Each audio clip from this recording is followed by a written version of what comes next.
Hello friends, हमारे YouTube channel में आपका एक बार फिर से स्वागत है। फ्रेंड्स, आज हम जानेंगे डीसी पावर सप्लाई के बारे में। फ्रेंड्स, हमें मोबाइल रिपेयरिंग करने के लिए डीसी पावर सप्लाई की ज़रूरत होती है, इसलिए मैंने यहाँ पर दो डीसी पावर सप्लाई यूज़ किया हुआ है। पहला है कोराट का डीसी पावर सप्लाई और दूसरा है सुगुन का डीसी पावर सप्लाई। ये दोनों डीसी सप्लाई को ज़्यादातर टेक्नीशियन यूज़ करते हैं, इसलिए मैंने ये दोनों डीसी पावर सप्लाई के बारे में बताया हुआ है। फ्रेंड्स, मैं यूज़ करता हूँ सुगुन का डीसी पावर सप्लाई। अपने डीसी पावर सप्लाई के मेमोरी 1 में मैंने 4.2 वोल्टेज और 3 एम्पियर सेट किया हुआ है। मेमोरी 2 में 2 वोल्टेज और 5 एम्पियर सेट किया हुआ है और मेमोरी 3 में 3 वोल्टेज के साथ 5 एम्पियर सेट किया हुआ है। फ्रेंड्स, हमें मोबाइल रिपेयरिंग के दौरान ज़्यादातर फ़ोन को ऑन करने के लिए चेक करना होता है। उसे चेक करने के लिए हम 4.2 वोल्टेज और 3 एम्पियर के साथ फ़ोन को आसानी से ऑन करके चेक कर सकते हैं। फ्रेंड्स, हमें मोबाइल रिपेयरिंग के दौरान ज़्यादातर शॉर्टिंग का केस मिलता है। उसमें ज़्यादातर 1.8 का लाइन शॉर्ट रहता है। उस शॉर्ट को फाइंड करने के लिए या उस शॉर्ट को हटाने के लिए 2 वोल्टेज और 5 एम्पियर को हम अप्लाई करके आसानी से शॉर्ट को फाइंड कर सकते हैं। और मेमोरी 3 में मैंने 3 वोल्टेज और 5 एम्पियर सेट किया हुआ है। इसमें ज़्यादातर वीरेज 3.3 का लाइन शॉर्ट हो जाता है। उस शॉर्ट को फाइंड करने के लिए या उस शॉर्ट को हटाने के लिए हम 3 वोल्टेज और 5 एम्पियर अप्लाई करके उस फाइन को चेक कर सकते हैं या फाइंड कर सकते हैं। मैंने यहाँ पर 4.2 वोल्टेज और 3 एम्पियर सेट किया हुआ है। जब हम बूट केबल लगाकर पावर की को प्रेस करते हैं तो इस प्रकार से अगर रीडिंग लेता है, यानी कि 28, 30, 60 अगर लंबा वेरिएशन होता है, तो इस कंडीशन में हमें बैटरी और चार्जर दोनों लगाकर वीरेज सप्लाई यानी कि बक वोल्टेजेस चेक करना होगा कि बक वोल्टेज स्टेबल है या नहीं। अगर स्टेबल नहीं है तो कितना वेरिएशन हो रहा है उसको चेक करना होगा। यानी कि अगर 0.0 से लेकर 0.8 के बीच में अगर लंबा वेरिएशन होता है तो यह वेरिएशन हमारे मदरबोर्ड में कहीं ना कहीं शॉर्टिंग होता है, जिसके कारण इतना लंबा वेरिएशन होता है। अगर 0.6 से लेकर 0.8 के बीच में अगर वेरिएशन होता है तो यह प्रॉब्लम ज़्यादातर सीपीयू से होता है। इस प्रॉब्लम को फिक्स करने के लिए हमें सीपीयू रिवॉल्व करना होगा। आइए देखते हैं नेक्स्ट फॉल्ट की तरफ।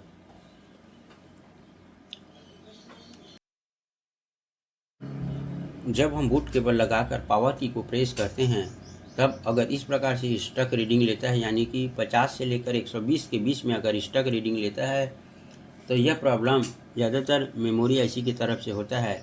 उस कंडीशन में हमें एमएमसी हो या यूएफएस हो, उसके लाइन यानी कि जीआर और वोल्टेजेस चेक करना होगा। अगर जीआर और वोल्टेज सही हैं तो हमें चेक करना होगा कि फ़ोन पोर्ट बना रहा है या नहीं। अगर ऑटो पोर्ट या मैनुअल पोर्ट बना रहा है तो हमें सबसे पहले फ्लैशिंग करके देखना होगा। अगर फ्लैशिंग से नहीं होता है तो यह प्रॉब्लम ज़्यादातर एमएमसी या यूएफएस के हेल्थ ख़राब हो जाने के कारण इस प्रकार से स्टक रीडिंग आता है।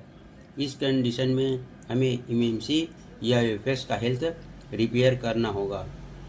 आइए देखते हैं नेक्स्ट फॉल्ट की तरफ। जब हम बूट केबल लगाकर पावर की को प्रेस करते हैं तो इस प्रकार से अगर हाई रीडिंग लेता है और जैसे ही पावर की को छोड़ते हैं तो 0 हो जाता है। इस कंडीशन में हमें तुरंत पता चल जाएगा कि हमारा प्रॉब्लम किधर से है। इस कंडीशन में हमारे मदरबोर्ड में कहीं ना कहीं कोई ना कोई कंपोनेंट हिट ज़रूर होगा।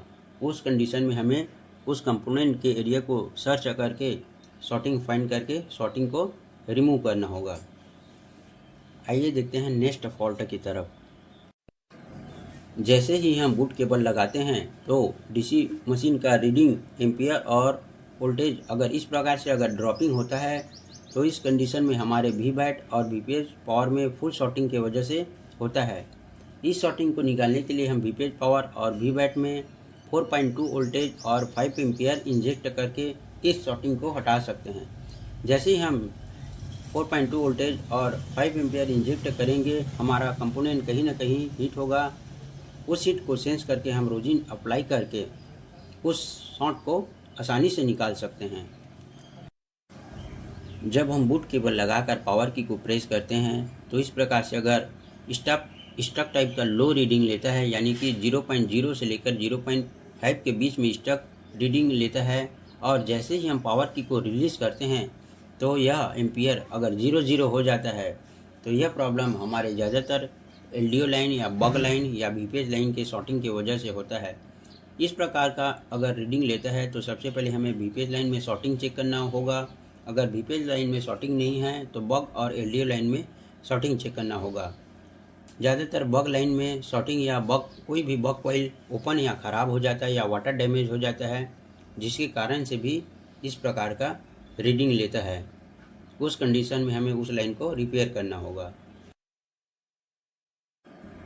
जब हम बूट केबल लगाकर पावर की को प्रेस करते हैं तो इस प्रकार से अगर रीडिंग लेता है, यानी कि 120 से लेकर 200 के बीच में अगर वेरिएशन होता है और हम जैसे ही पावर की को छोड़ते हैं तो यह 0 हो जाता है।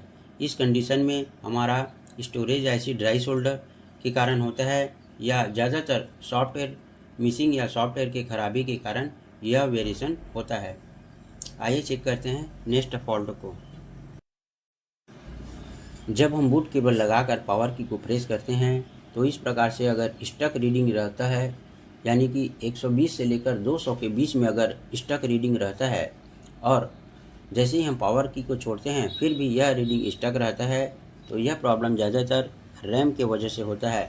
या रैम का वोल्टेजेस मिसिंग होगा या रैम ड्राई शोल्डर हो जाने की वजह से भी इस प्रकार का स्टक रीडिंग रहता है। अगर क्वालकॉम सीपीयू लगा है तो इस कंडीशन में हमारा क्वालकॉम को पोर्ट बनाएगा, या फिर एक्साइनोस यानी सैमसंग का सीपीयू लगा है तो इस कंडीशन में यूएसबी नॉट रिकॉग्नाइज करके मैसेज आएगा। आइए चेक करते हैं नेक्स्ट फॉल्ट को। जब हम बूट केबल लगाकर पावर की को प्रेस करते हैं तो इस प्रकार से अगर रीडिंग लेता है, यानी कि 150 से लेकर 300 के बीच में अगर वेरिएशन होते रहता है और हम जैसे ही पावर की को छोड़ते हैं तो यह रीडिंग अगर 0 हो जाता है, तो इस रीडिंग के अनुसार ज़्यादातर फ़ोन ऑन रहता है, कई फ़ोन डीसी मशीन से चालू नहीं होता है।